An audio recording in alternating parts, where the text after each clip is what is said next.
What's up, people? What's up, Falcons Nation? It's your boy Jew coming at you guys with another edition of What's the Word Dirty Bird. We do this every Tuesday at 11 a.m. And we got things to unpack today. I do kind of want to recap last night's game and also want to talk about, is it time to start Michael Penix Jr. In Atlanta? Is it time to bench Kirk Cousins? And is it time to go to the young rookie quarterback for our Atlanta Falcons? But with that being said, the Atlanta Falcons did get the victory yesterday over the Las Vegas Raiders on the road on Monday Night Football. I believe the final score was, I believe, 15-9, if I'm not mistaken.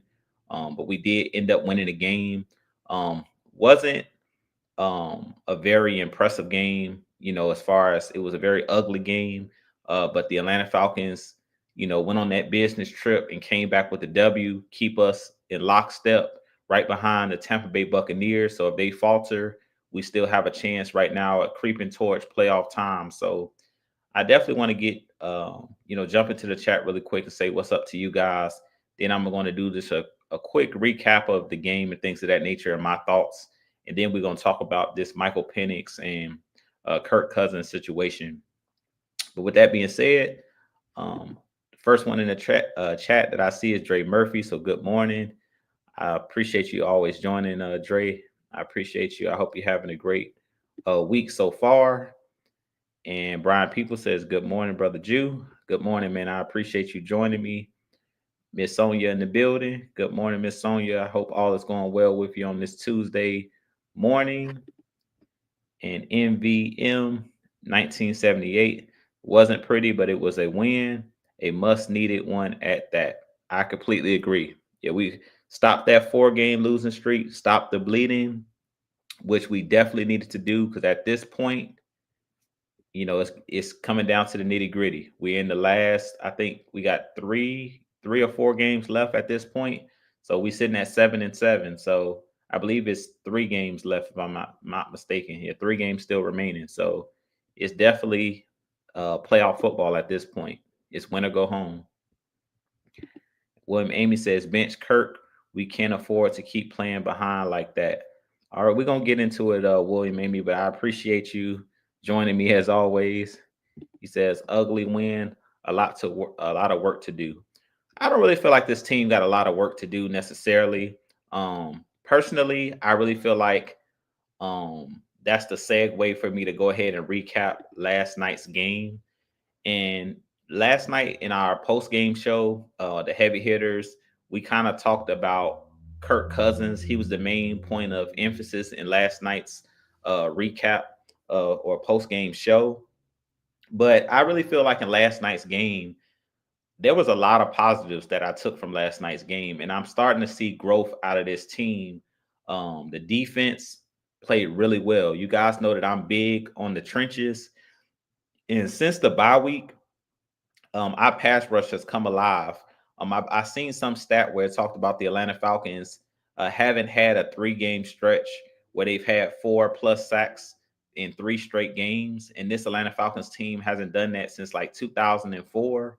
And this is the first Atlanta Falcons team to do that. Well, we've had 3 straight games with 4+ sacks, which we know that this team has struggled. The Atlanta Falcons as an organization has struggled to rush the passer, but this defense has come alive. Yesterday, the defense played really well. The Raiders weren't able to move the ball for most of the game.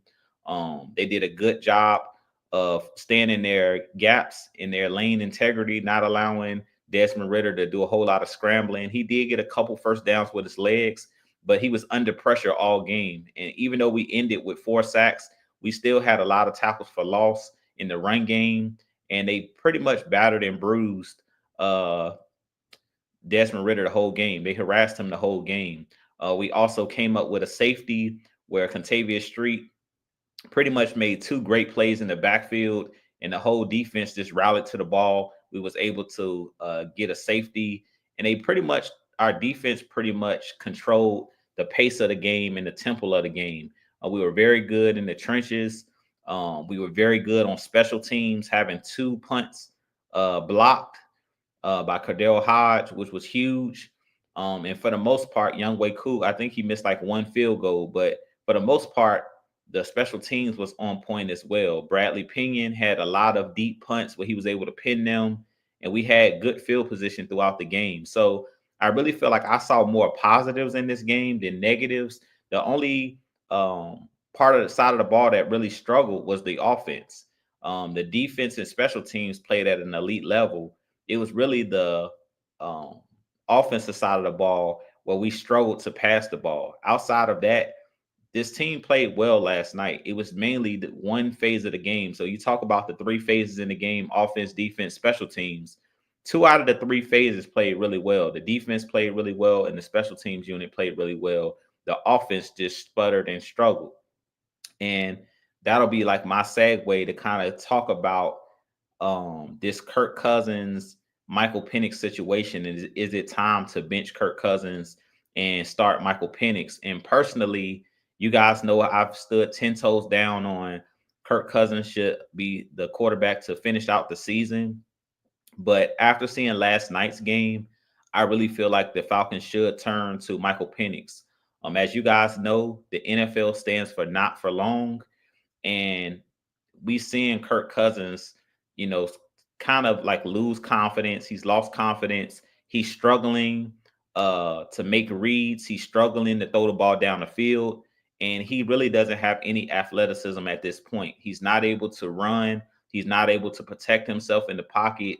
He's not able to elude pressure at all. He's pretty much standing in one spot, and he's expecting to have a clean pocket throughout the game.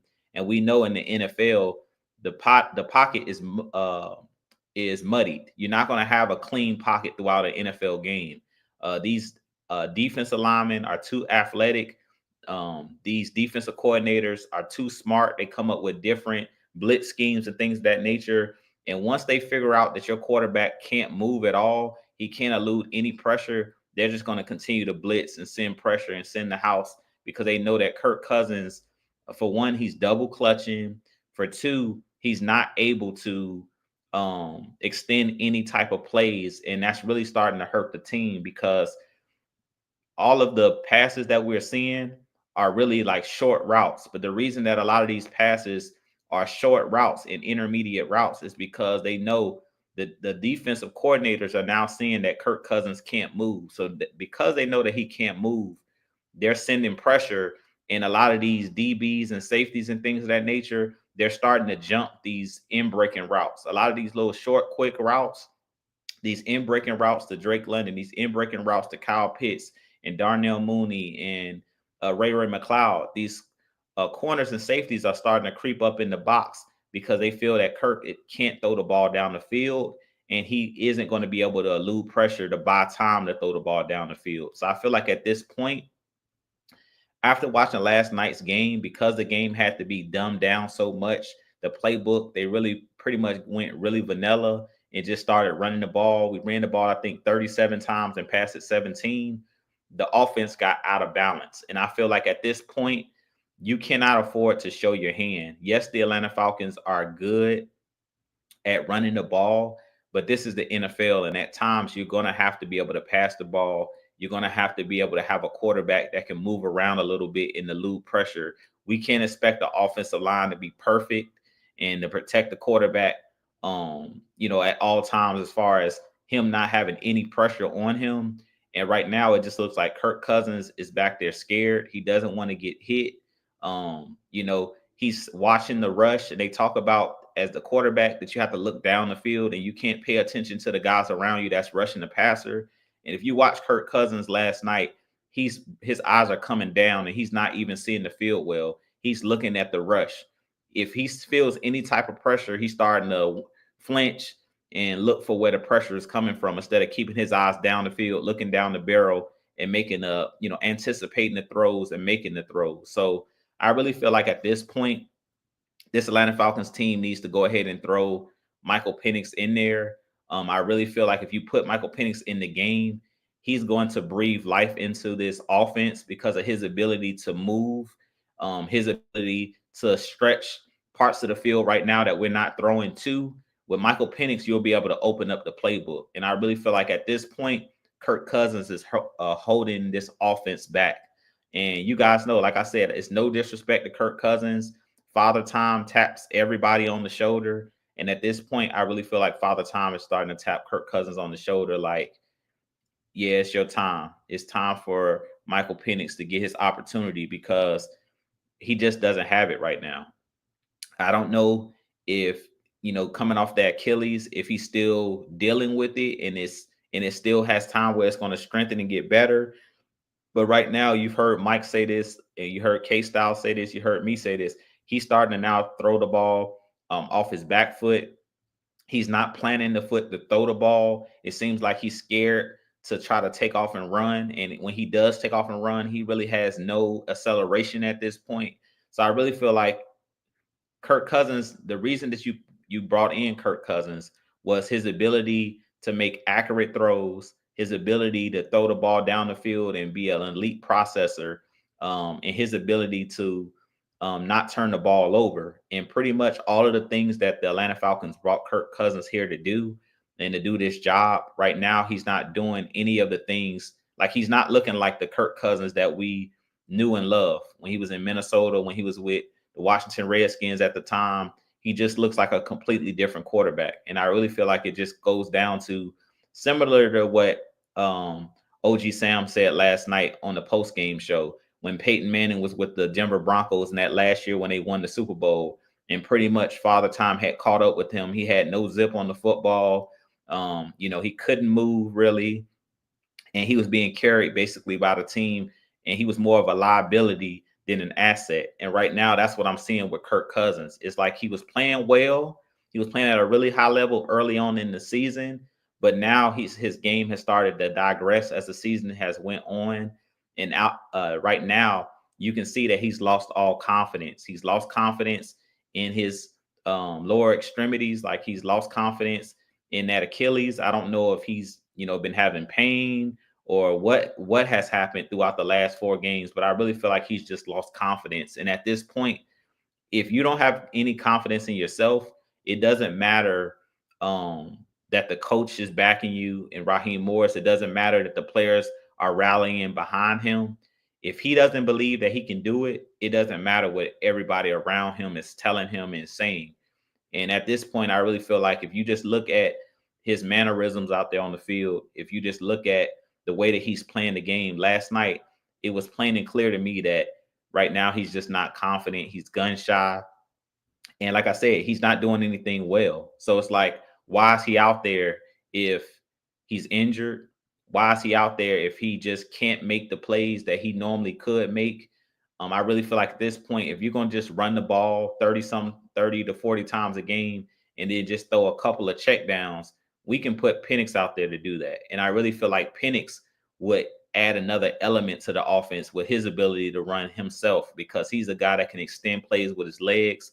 And he's a guy who he's also an elite processor. He also is a guy that has a very strong arm. So he basically just a more athletic Kirk Cousins, if we be honest about it. Michael Penix is one of those guys that pretty much can do everything Kirk Cousins can do without the experience. So at this point, I just don't feel like Kirk Cousins is giving this offense or this team anything other than his leadership. I don't really feel like he's offering a lot. Like, yes, in yesterday's game, he really didn't do much in that game to help win that game. I really feel like it all came down to the defense, the special teams, keeping us on short fields, getting turnovers, the things that we weren't doing in the 4-game losing streak. It seems like the other phases of the game stepped up, and that's why we were able to pull out that victory.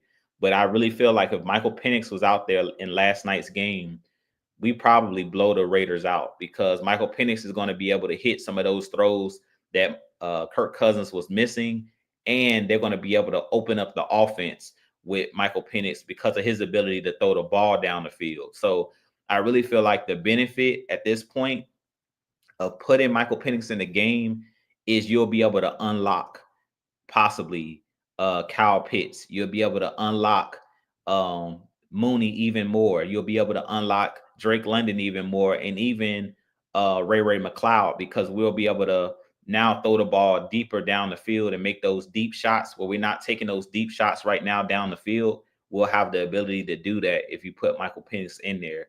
Kirk Cousins was doing it early on in the season, but like I said, yesterday's game, you couldn't even really run play action.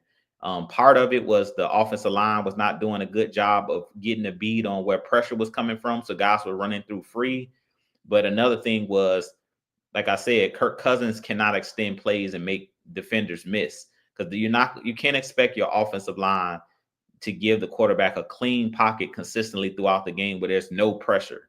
At some point, sometimes pressure is going to get home, and your quarterback still has to stand in there and make accurate throws and not be afraid, to take a sack or not be afraid to take a big hit, but still be able to put the ball on the money. And right now, that's what, I feel like this offense right now is missing. So I really feel like Kirk Cousins right now has been more of a liability, especially in last night's game, than he's been an asset, and that's a problem. So as much as I, like Kirk Cousins as a person, as much as I respect him as a veteran, we have to go with the guy that's going to give us the best chance to win.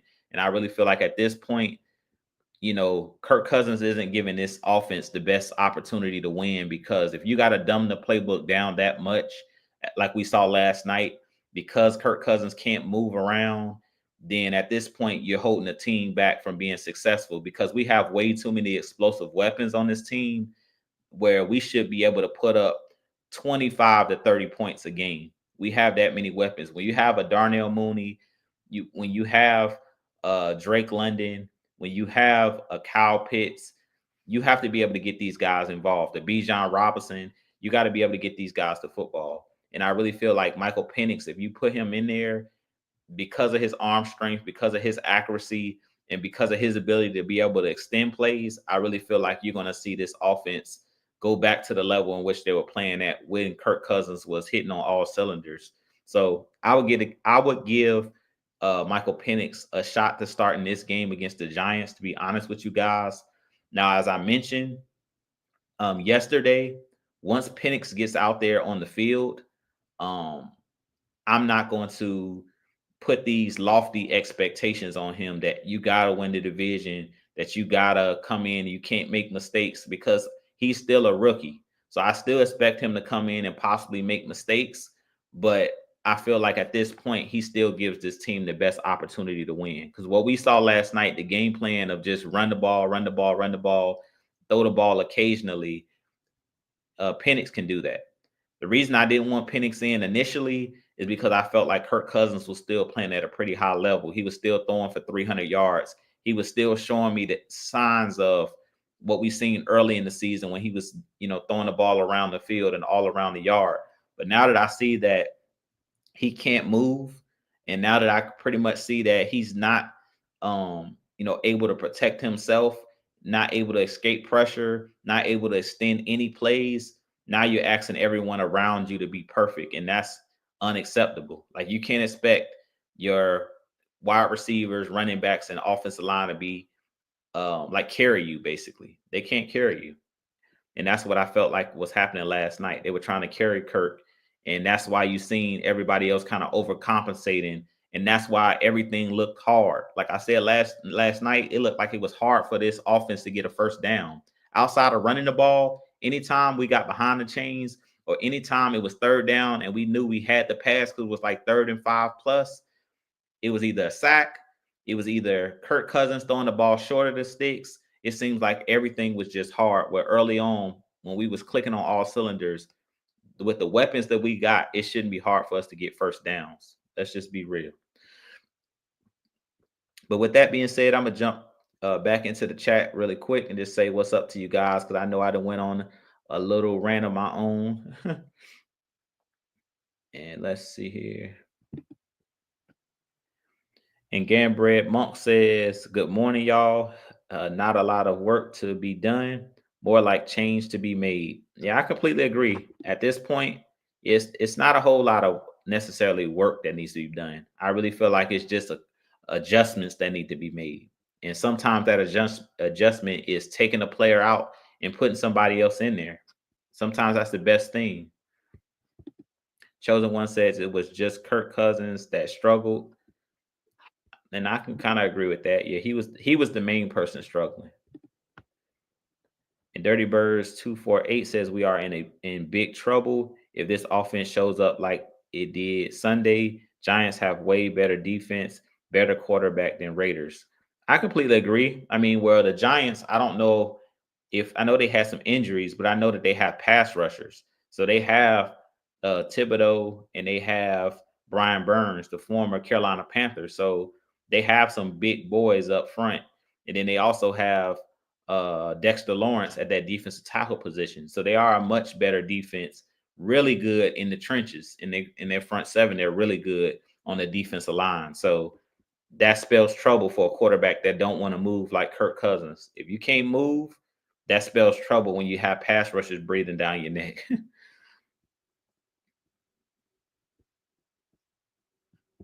And Chosen One says that would be so sad though because of how much we spent on Kirk. I really am not looking at how much we spent on Kirk. At some point, you just gotta say we took a risk. We didn't know what he was gonna look like coming off of the injury, but to sustain the season and to save the season and kind of to give this team the best shot to win the game, at some point you got to make tough decisions. And I feel like right now, this is the decision that we're gonna have to make. We're gonna have to go ahead and I feel like put Penix out there because right now the team is too one dimensional, and we can't just expect. Yes, we have a strong running game, but what makes the running game even more successful is when you can use play action off of it and when you can make plays and extension off of the run game. Last night, at one point, the Raiders had like every guy in the box because they know, okay, Kirk can't move. Kirk won't throw the ball down the field, and they're just trying to run the ball the entire game. So they brought everybody up in the box, and then you can't expect Bijan Robinson and this offensive line to be able to stop 11 defenders all in the box. It's only supposed to be 7 in the box unless you're blitzing. But they literally pulled all of their guys down at one point. Even their safeties were close up like the linebackers. So at that point, it's like you can't expect to rip off 7 and 8 yard runs when the team has um, no fear of you throwing the ball. And that's pretty much what it was last night. The Raiders are just not a good team.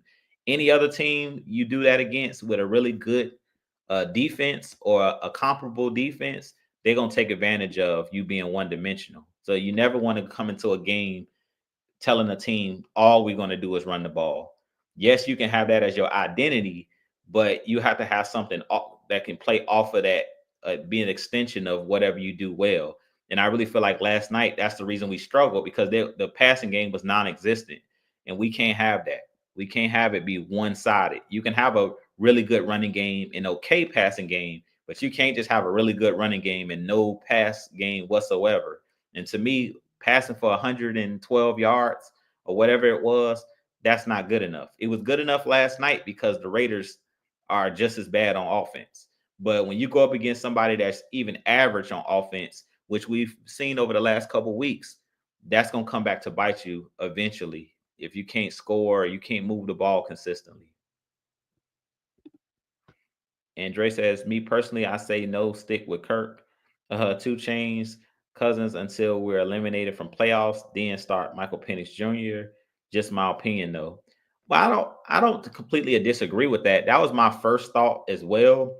But what I'm looking at is if they feel like Kirk doesn't give the team the best chance to win, that's when you have to turn to Michael Penix. And I feel like at this point, from what I've seen last night, if I see another showing like that, to me, you can't look at the other players in that locker room and say that he gives us the best chance to win at this point. Just looking at how he played, just looking at how he played last night, I can't look those other 52 men in the eye and say this quarterback gives us the best chance to win when I know I have a young spry quarterback that can move around, that can make every throw, and that's fresh. I can't sit there and say that. I really can't say it anymore. I was saying that early on when Kurt was playing well, but he really, really struggled last night. And let's see here. And Dirty Bird 248 says, in my personal opinion, I think our playoff hopes will be over after Sunday. Um, I don't even want to be in the playoffs with Kirk. I wouldn't say that. If we make the playoffs, I think that we can beat anybody because at that point it's one game elimination.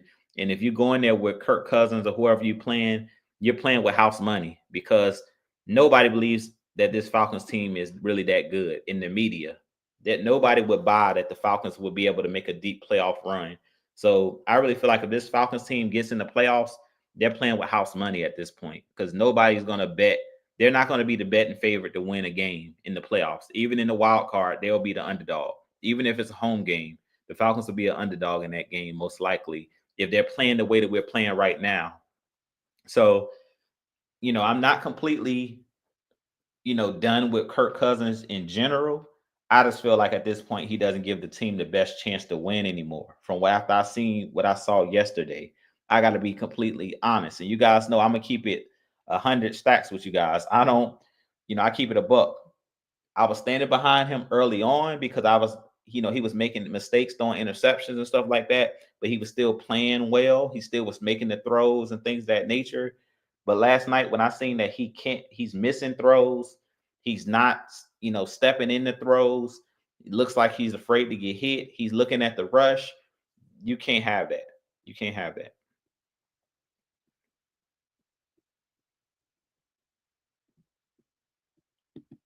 And Yasuke Knight says the best way for that to happen is if Kirk would have got hurt, just like Kirby with Carson Beck. Now you have the team believing that they can still make the playoffs with him. Okay. I mean, of course we don't want to see anybody get hurt. So, if Kirk would have got hurt, that's one thing, but I don't want to see anybody get injured. I just feel like Raheem Morris got to read the room. He got to go back, him and Zach Robinson and them guys, they got to look at the film and watch the game from yesterday and just look at what that game told you. And what it told me is Kirk just don't have it right now. And we need to bench him. That's what it showed me. It showed me that he's a liability. And you can't afford to have any liabilities out there because teams are going to play off of that. What do you think the Giants are doing right now when they watched that game last night? They're looking at how they're going to be able to dial up pressure and to get after Kirk because they see that he cannot move. They see that he's just throwing the ball. He can't get to all of his reads because he can't extend plays. So all they're going to do is sit on those little short slants and short in breaking routes that we're trying to run, them little curl patterns, the little out routes. They're going to sit on everything short. That's the reason why we were able to get the double move with Drake London. If you guys remember the touchdown that he threw, he pumped. The guy bit because he just assumed, just like in that Chargers game when he tried to throw the ball out there, that quick out in the flat, and the guy intercepted it in pick six. That's exactly what the Raiders corner thought that he was finna do. Jack Jones. He thought that he had read his eyes, and he was getting ready to jump that route and try to get a pick six. And it was just a good play call by Zach Robinson. That's called film study, knowing that Jack Jones is an aggressive corner, and then knowing that what we had felt previously put out on film, and that was the perfect time to run it out and up, which they ran a double move, and he bid on it, and it was an easy touchdown. But I don't know if Kirk can consistently make those type of plays, and that's what's making me nervous. Is that yesterday everything was a struggle for him. He didn't show me that he can consistently make the throws that he's been making all season. And if you once a team know that you can't do something, you can't run the ball, you can't throw the ball, they're gonna try to make you one dimensional. Meaning those big runs that we're ripping off for 7 and 8 yards, we're not going to get those big plays on first and second down. We're running the ball if teams automatically know there's no threat of a deep pass. You don't want to tell a opposing team that we're not going to throw the ball past 10 yards. So we're not going to throw the ball past 15 yards.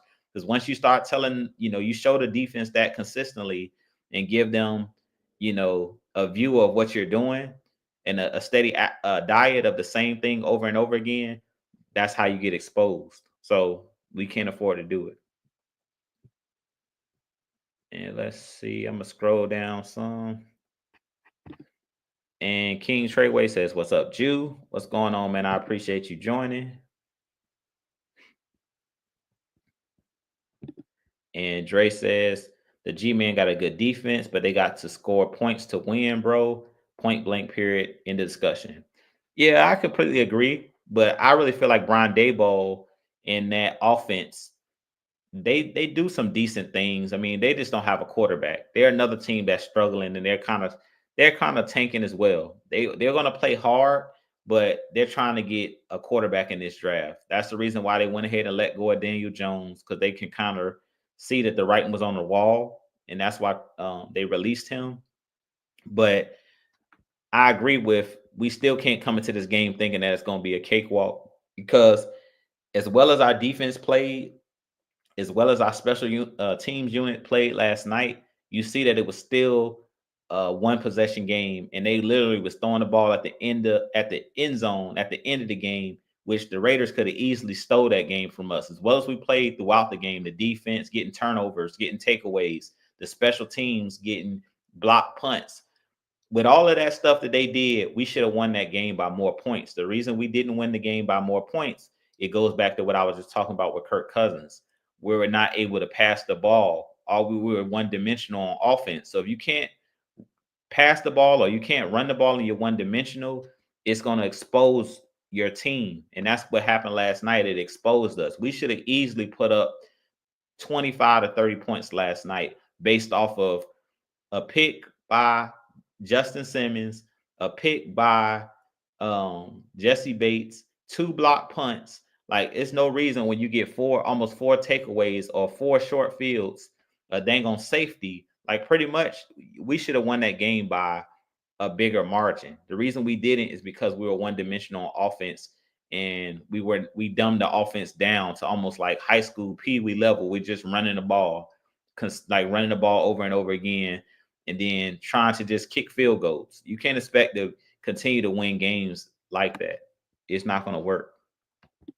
Sonya House said, do you think Zach Robinson will call better plays with the rookie quarterback? I don't trust him. I think he will, Sonya. I think this is a great question, but I do think that Zach Robinson is going to call better plays.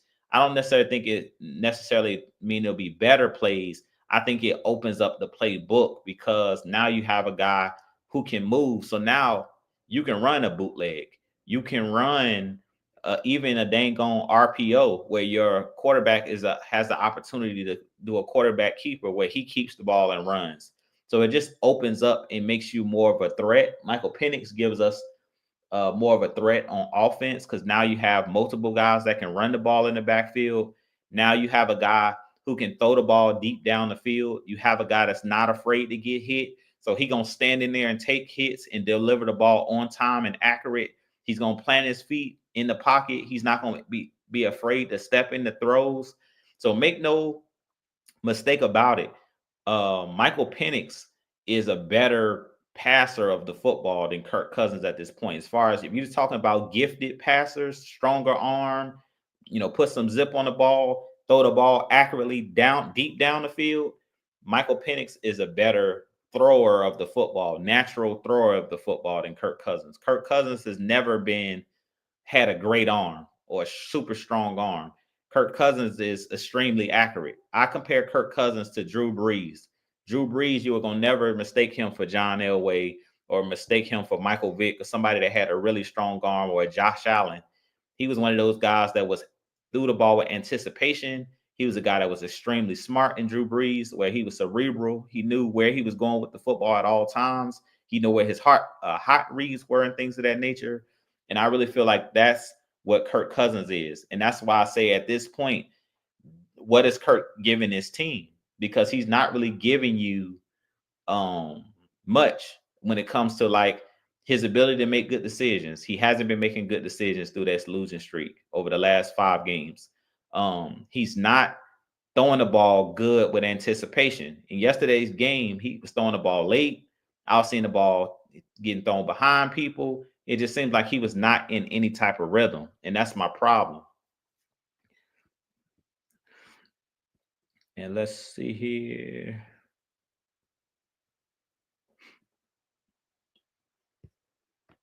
And Dre Murphy says, personally, I'm not starting Michael Penix Jr. against the G-Men defense or Washington Commanders defense. Neither one of those defenses scare me, though, Dre. I think that Washington Commanders, they have a really good defensive line, but I'm not afraid to put Michael Penix in this situation. I really feel like he would be a guy that can make the throws, and he has guys out there, enough weapons out there to help him. If we were putting him in a situation where it was like Desmond Ritter, where he really didn't have a lot of weapons his first year, when you had guys like just Cordell Patterson, you had Kyle Pitts, but you didn't have the Moonies, you didn't have all of these guys that we've added.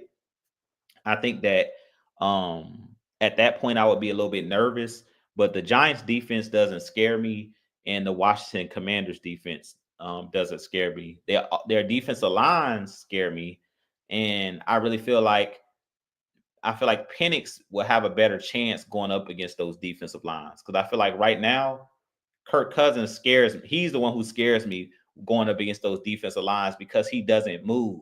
So I'm afraid that you seen how the Raiders were getting home yesterday, and the Raiders are not even that good as far as rushing the passer.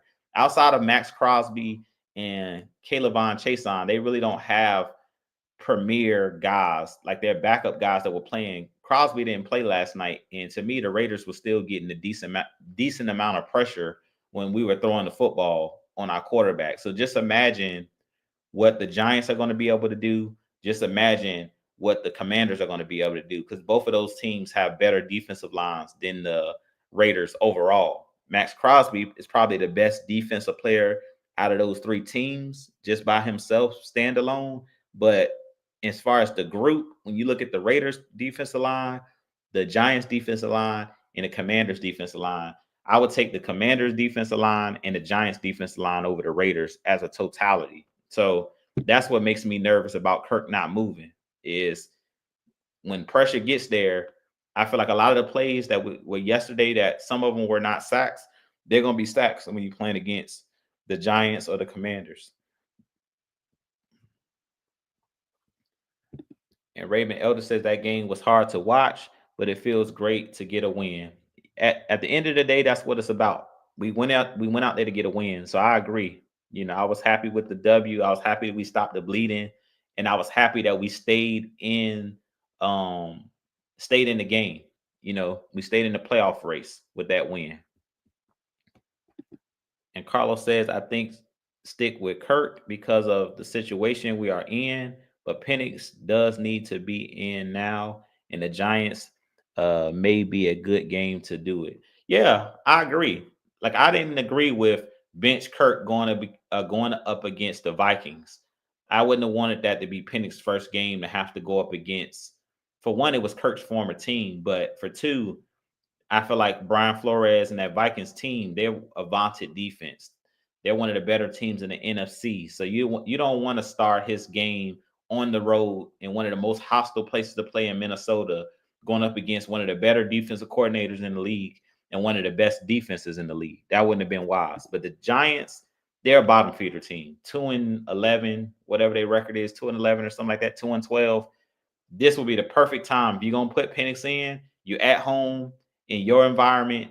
You're going up against a team that's really tanking, a team that, yeah, they're gonna play hard, but this is a game that the Falcons should be able to win. And I feel like Penix, this will be a good game to get him acclimated if you're gonna play him. If they go back with Kirk, I'm completely fine with that as well. But I have to be honest, from what my eyes, from what I spectated last night, Kirk is something going on with him. And I really feel like he can't move. He's not confident in that Achilles and in his abilities, and he's not seeing the field well. So those all three spell trouble. When you got all three of those things going, you in your mind, physically you're not there, mentally you're not there. Like, how can you sit there and say that he gives us the best opportunity to win? I really don't feel like he gives us the best opportunity to win when he's not confident in himself. He's gun shy right now. And let's see here.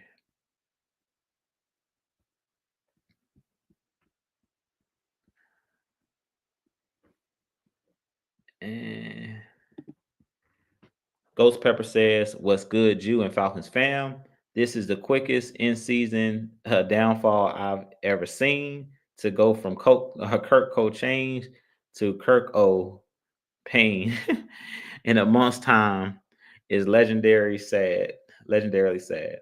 Yeah, I agree with you, Ghost Peppers. And I really feel like at this point, all is not lost. But like I said, we got to be real with ourselves. The coaching staff's got to be real. And I don't know if you heard Raheem Morris last night, but when they asked about benching Kirk Cousins, it wasn't an emphatic, he's our starting quarterback, like he's been saying over and over again the last couple weeks, which tells me there's some doubt in the back of his mind that we may need to go and make a quarterback change. That's what that told me last night. He didn't say that Kirk wasn't the starter, but he didn't give an emphatic, he's our starter, we're sticking with him. He said Kirk needs to play better. And then when they asked about Penix, he just said, we're always evaluating, the roster. He basically gave a bland answer. He tried to divert. Instead of saying Kirk is our quarterback, he didn't want to lie. So he just basically kind of glossed over it. So that told me that he's starting to have doubts in the back of his mind, or he's starting to think that we may need to make a change. And if he goes to make a change, I feel like as fans, as people, we have to stop with the ego. Everybody makes mistakes. You have a right to change your mind. Just like I changed my mind. A week or two ago, I was saying keep Kirk in there. I was one of the ones that said keep Kirk in there. But now I've had an opportunity to see another game, and now I have an opportunity to change my mind because I've seen new evidence. When I uncover new evidence, I have a right to change my mind. And I feel like as fans, we try to hold people to, well, this is what you said. Well, that's what I said at that time. But now, with new evidence comes new results and new ideas. So you can't stand firm on your same thought process when you get new evidence.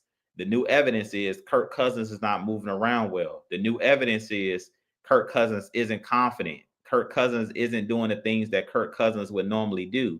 So because he's not playing the way that he once played, now I have to make adjustments in my way of thinking. I can't just stick to what I said previously based off of previous evidence. Previous evidence showed me that he was playing well because he still was throwing for 300 yards and he threw a few interceptions. Okay, or a couple interceptions. I can see that. That means you still were making the key throws. You just made a couple mistakes. But last night's game showed me that he wasn't making the throws. He was not making throws on time. He was not keeping his eyes out there on the receiver. He was looking at the rush. He was doing all of the things that he wasn't doing in previous weeks. So now that he's giving me that new evidence, now I have to adjust my way of thinking and what I've said, what I was thinking and saying previously. And let's see here. And Georgia, Texas boy says, what it do, Jew, AFN, and Falcons family. What's going on, man? I appreciate you joining me as well. Let's see.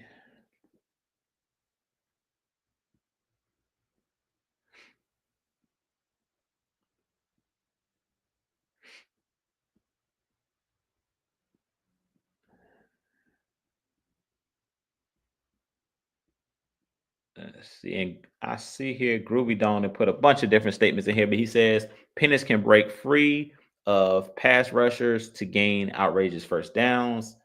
Penix has the ability to make watching Falcons football into a fun thing and not an imaginable test for fans suffering. At the end of the day, it's not even to me about being entertaining to watch. It's just you can't put out what we put out on film yesterday. Yesterday, Kirk didn't resemble a starting quarterback in the league. Period. He didn't play well. And I'll be the first one to say I stood 10 toes down and said that we should have stuck with him. Now I'm standing 10 toes down and saying, from what he showed me, it's time to go ahead and put the kid in. Put Penix in there and give him an opportunity because from what we watched last night, Penix can't do no worse than that. He can't. Let's just be real with ourselves. If anything, he can do better, but he can't do any worse than that. Yesterday, the bar was not even on up. When you say, we raising the bar is on the ground. That was nothing. What we seen last night, 11 of 17, 112 yards. A backup quarterback can do that. Cooper Rush of the Cowboys played better than that, and he's a backup for the Cowboys against the Panthers. So Anybody can do what we seen last night. That's no knock against Kirk Cousins. It's the truth. Any professional quarterback could have did what we saw last night. If the game plan is going to be run the ball 37 times, you're going to get a few throws underneath, and you got to hit one pass play, a double move down the field to Drake London. Anybody could have did that game plan. It didn't take a special quarterback to play the way that Kirk played last night. That was not a special performance. So that's my issue. And let's see. And Trippy says, how are we stopping Jaden Daniels? I think we have a chance. The defense is playing well, actually. The defense actually is showing me something. The defense is stepping up. So Jaden Daniels is a good quarterback, but the Commanders don't scare me, believe it or not. I know a lot of people are saying, like, oh, we got to go to Washington, and that's going to be the game, that we'd probably lose. I'm not fearing the Washington Commanders because Jaden Daniels is a rookie. The Washington Commanders is a team that's on the rise, but we're probably more talented for player, the Falcons are more talented than the Commanders. On the offensive side of the ball, if we go player for player, we're a more talented team.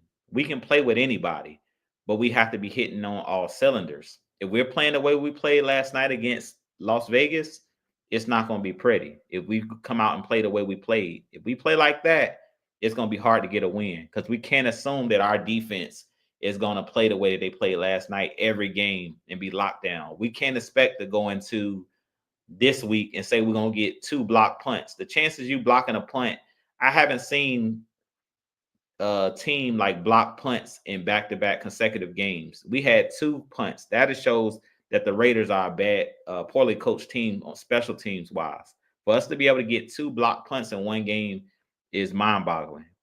So I really feel like us asking the defense or the special teams to play the way they played last night consistently, I don't know if you can ask for that on special teams. You can ask your guys to play well, but assuming you're going to get 2 block punts in the game, that likely is not going to happen again this season. Especially you're going to get 3 or 4 takeaways on defense every single game is not realistic. That's why I say you have to put Penix in there or your offense has to play better. The passing game has to get going, point blank in a period. Like you have to have all phases clicking on all cylinders. You got to have a passing game. You got to have a running game. You got to have special teams play well. You got to have the defense get turnovers and play well. Like to be a good team, complementary football. All 3 phases have to get on one accord and have to play well if you want to make a deep playoff run or if you want to win the remainder of these games. Too many inconsistencies throughout this season. That's been the problem with this team. It's peaks and valleys, but it's this week the defense and special team played well, but the offense played bad. This week the offense played good, but the defense played bad, and the special teams played. You can't have that. Everybody got to be clicking on all cylinders, all phases. You don't have to be perfect, but you all got to at least be doing the fundamental and the basics. You can't afford to have 4 interceptions, but the defense played really well because we seen that happen. What did what was the result? It was a loss. And on those games where the defense actually played solid, but Kirk made those mistakes, we lost those games. So that's why I said if you're going to have the same game plan that we had last night where you're running the ball a whole lot and just doing a few passes, even with that game plan, Michael Penix probably will run that game plan better than Kirk can run that game plan because you can have some additional pass plays, those play action plays that we were not hitting on yesterday. Most likely with the Penix out there, you're going to hit on a lot of those plays because of his ability to extend plays. So even if pressure get there, he'll be able to dip and dodge some of those pressures and either throw the ball away or make something happen with his legs. So it's not going to be so many negative plays. I really feel like right now, because Kirk can't move, there's too many negative plays happening on 1st and 2nd down or 3rd down where he can't extend plays. He can't get any positive yards to keep the ball moving forward. So it's either with Kirk back there, it's been a lot of a sack, a throwaway. Like it's nothing positive coming out of it. If you look at a lot of these other teams, they have the luxury that their quarterback can make a 1st down with their legs if things break down. We've seen it last night with the Raiders. Desmond Ritter took off a couple times and picked up first downs with his legs. When pressure was about to get home, they lost contain a couple times. He was able to break out and steal a first down with his legs.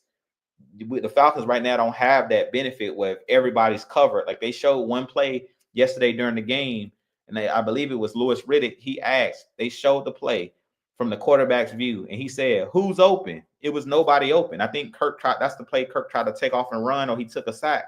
But he's like, "Who open in this situation?" And everybody was blanketed coverage.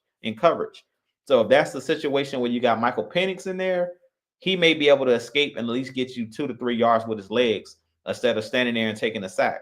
That's going to be beneficial to your team because that means instead of it being 3rd and 16 or 3rd and 10 or 3rd and 12 because you just took a sack, it may be 3rd and 6 or 3rd and 8 because he was able to break out of the pocket, step up, and maybe gain a few yards instead of taking that negative play. So that's the small, intricate details that we're not really paying attention to in the game that could change your fortunes. And Lyric's mom says, "Hey, Jew, I feel like Kirk is getting paid to give us the same production as Ritter, and we almost messed around and lost last night. Kirk is holding us back while defense and special teams balling." You said it perfect, Lyric's mom. You said it perfect. That's exactly what I'm saying. He's holding his team back at the end of the day. He's holding us back because everybody else is playing well. In yesterday's game, if you got competent quarterback play, that game shouldn't have been as tough as it was. It was tough because it was one-sided. It was one-dimensional on offense. You really had no offense outside of the run game. 112 yards passing that's nothing. Outside, if you take that one deep shot away with Desmond Ritter, then so that's why I stand with it.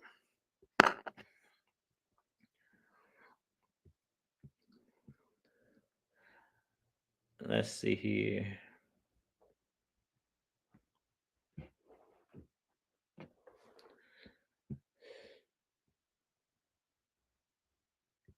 And Sonia says, "Do you think Raheem Morris will make that quarterback change this week?" I think if he's smart, he will make the quarterback change this week. I don't know if he will, but I think that is necessary. I feel like at this point, based off of what we're seeing, I really think that he's starting to think about it. And I really feel like this is the time to make the move because it's a home game. You can give Michael Penix the full week with the ones to get those reps in. Kirk, I'll make Kirk the backup. Doesn't mean that Kirk may not play no more this season. It just depends on how the season plays out. But I would still put Penix out there. I'll put him out there, and I will see what he can get his team. Because I really feel like at this point, I'm not big on talking about creating a spark and things of that nature. But one thing that I know is a lot of these negative plays that we're seeing, I feel like they're going to stop as far as taking a bunch of sacks because we can't move. Being able to be a little bit more explosive and throwing the ball down the field. I feel like those plays are going to come alive. And I really feel like Zach Robinson in yesterday's game was forced to go away from that because he knows that Kirk can't move.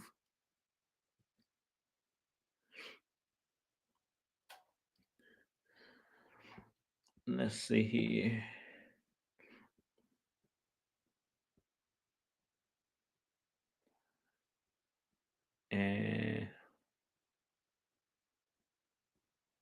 And Jake 71 says, "I want to know what went wrong. Father time, mental, physical, wild."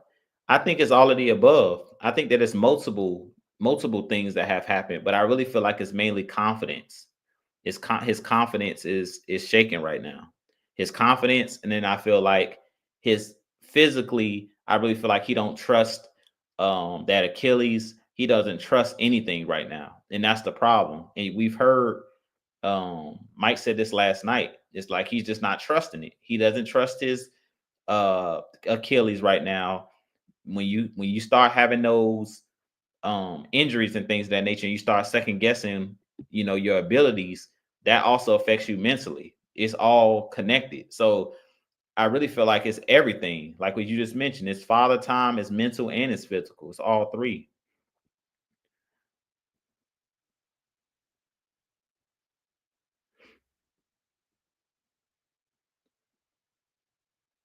Let's see. And Michael with the fire in the chat. What's going on, Mike? I appreciate you joining us.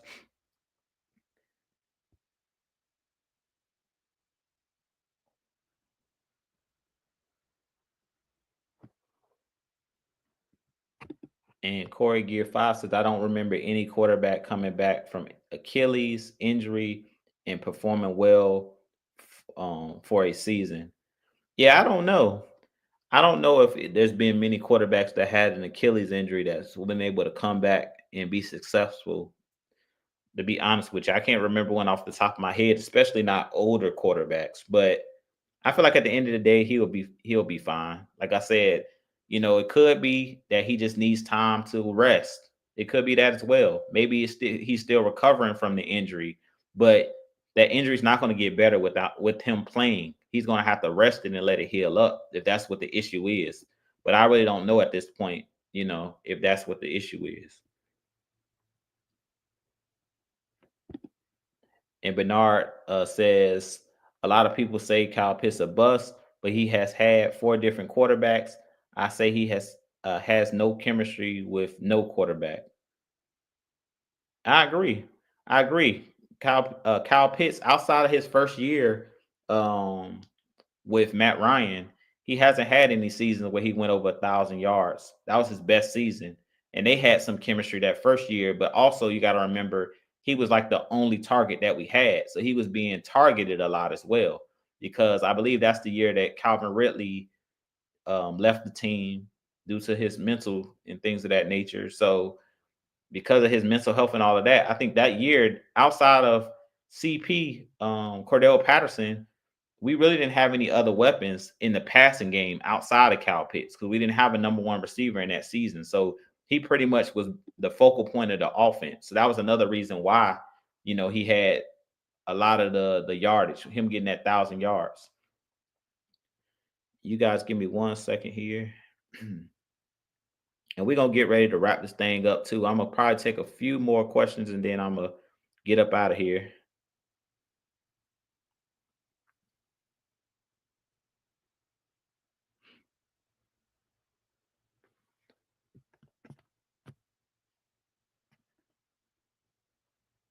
Let's see here.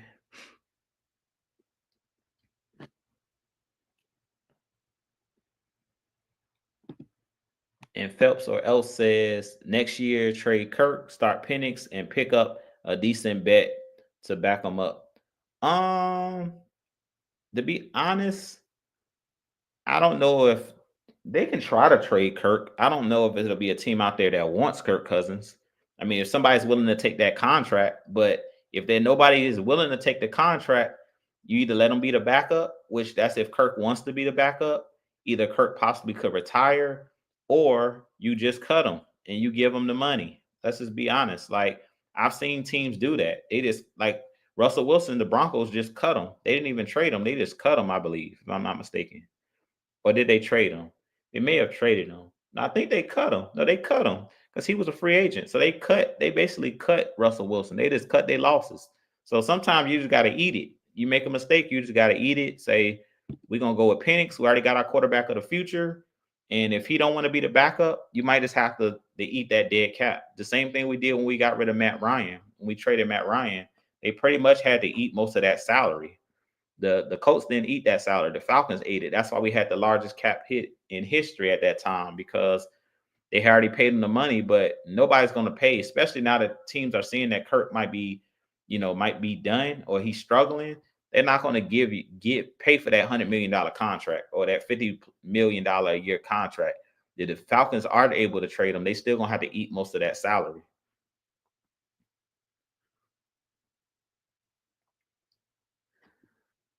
And shouts out to my boy Mad Mike says, Juju, what's going on, man? I appreciate you joining me. 1/3 of the heavy hitters. And let's see. And Dirty Birds 248 says Scary Terry will have a field day against our secondary. Well, first we got to worry about Malik Neighbors this week. We can't look ahead to what Scary Terry gonna do, but I'm not worried about Scary Terry, to be honest with you. Our secondary is one of the strengths of this defense. So We got a really good. We have a solid defense. It was just the scheme we were playing. It was coaching. This defense is solid. This defense is better than the ranking, whatever our rank is right now, whatever we ranked in defense right now, which I haven't taken a look at it over the last couple weeks, but we're better than what our numbers show for this defense. It was scheme, us playing off the ball, playing 8 yards off the ball, and things of that nature. There's no way that Denver should have scored 38 points or whatever they put up on us. They did that because we had a terrible game plan and we were playing a terrible scheme at the time.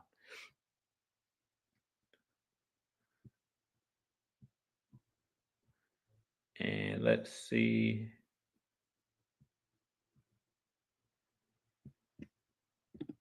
And Strapdo said, "What's good, Jew? Kirk is not playing well. His confidence and his health is on decline. If Raheem doesn't put Penix in, we will lose the rest of our games." I don't agree with that though. I appreciate your that's just my humble opinion. I don't think that we will lose the rest of these games. I don't even think that if uh I don't believe that if Kirk um plays that we're going to necessarily lose.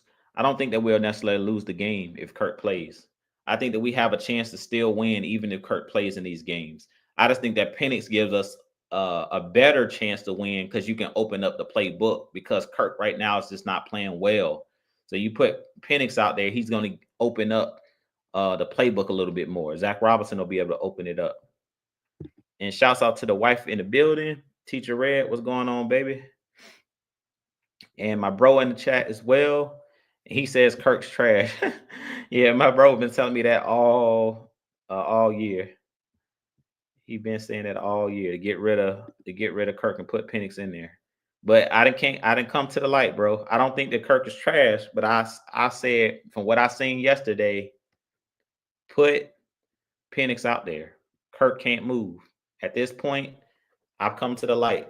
I seen the light. Like based off of what I seen last night, Kirk is not doing this team any favors by the way that he playing. And Miss Christie said, Lewis says, I'm late. Rise up. We'll rewatch. Yeah, you definitely gonna have to rewatch because I'm about to get up out of here in a couple minutes. And she said, hit that thumbs up so you guys know what to do. Y'all hit that like button for your boy. And my bro says Falcons should have started Penix from day one. Brody, Kirk done. Yeah, Kirk wasn't looking good last night. Kirk played well early in the season. He was cooking early in the season, but at this point, he looks cooked. So he was cooking, but now he looked like he cooked now. So at this point, at some point, like I said, I'm the type that I'm gonna look at the evidence, watch the games, and then once I see something different, I'm not gonna stick with what I said originally just because that's what I said. That's called being dumb. I'm the type where I'm gonna evaluate game by game, and then once I see the new evidence, whatever the evidence show me, that's what I'm going to do. So I'm not going to just be loyal to a fault. And I feel like right now, just stating that Kirk gives this team the best chance to win, it may be a loyalty to a fault type situation, and I don't want to see that for this team or even for Raheem Morris as the head coach. I mean, he has the reasons of why he thinks that Kirk gives this team the best chance. But just watching what I seen yesterday, you can't convince me or the 52 other men in that locker room that Kirk gives this team the best opportunity to win based off of how he's playing. He played yesterday, how he's playing. You just can't convince me of that.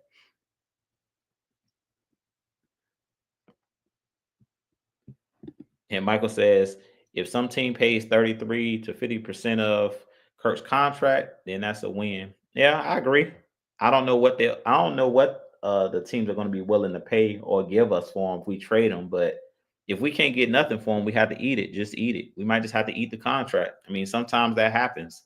Like I said, we took a risk. The Falcons knew that they were taking a risk when they signed him, but that's the price that you got to pay to get a premier franchise guy. And Kirk's been known as a franchise quarterback. So that's the going rate. Daniel Jones, I think, got close to 100 million. I think he got like 90 million or something.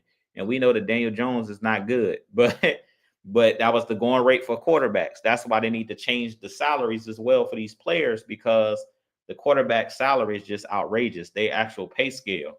So that's just the price you're going to pay. if anybody that would have got Kirk Cousins was gonna have to pay him at least 100 million just based off of his resume. We paid for his resume. We didn't know what he was gonna look like coming off the Achilles, but all he pointed to and his agent pointed to was what he's done in the past in Minnesota, and we had to go off of that basically. Let's see. And that's what I said earlier. My brother said Falcons have a lot of weapons that Penix could utilize for sure. Exactly. He played in like a air raid type offense in Washington, a spread out offense, like a spread offense. So with the weapons that we have and the personnel that we like to run, which I think is like 11 personnel, 3 wide receivers, 1 running back, he'll be able to deliver that ball all down the field and with accuracy on time, and he'll be able to also move around. So that's the benefit of playing Penix. You'll have a guy that can extend plays, so the offense will just look not just to the aesthetics that will look better. I think that it just will flow better as well because you'll have a quarterback that can move. Having a quarterback that can move makes a difference than having a guy that's just a statuesque type quarterback. You can only call certain plays with a guy that's statuesque. With a guy that can move around, like I said, now you can run the quarterback keepers. Now you can run the play action, make them more believable. You can run bootlegs where you roll your quarterback out of the pocket because he can move. With Kirk right now, he's just a sitting duck. He's in the middle of the pocket and expecting the pocket to always be completely clean. And that's not the NFL game. You can't expect to consistently have clean pockets throughout the game. You'll have a couple snaps where it's going to be clean, but you can't expect that there's never going to be no pressure on you. That's not realistic. With that being said, I'm about to get ready to wrap this show up. But let's see here. And my brother said, yeah, DJ robbed the Giants blind. They should have paid Saquon. They put way too much stock in the quarterback. Yep. And now they're paying the price for it. Now we see Saquon is looking like a MVP with the Eagles because he was the engine to that offense, playing it with the Giants, similar to like a Derrick Henry type. He was the workhorse, and they paid Daniel Jones because they say you pay your quarterback first, which that's in some cases you do pay your quarterback first if he's the franchise guy. But in that case, they made a huge mistake. They should have paid Saquon. Now they're paying the price for it. And now they've set their team back.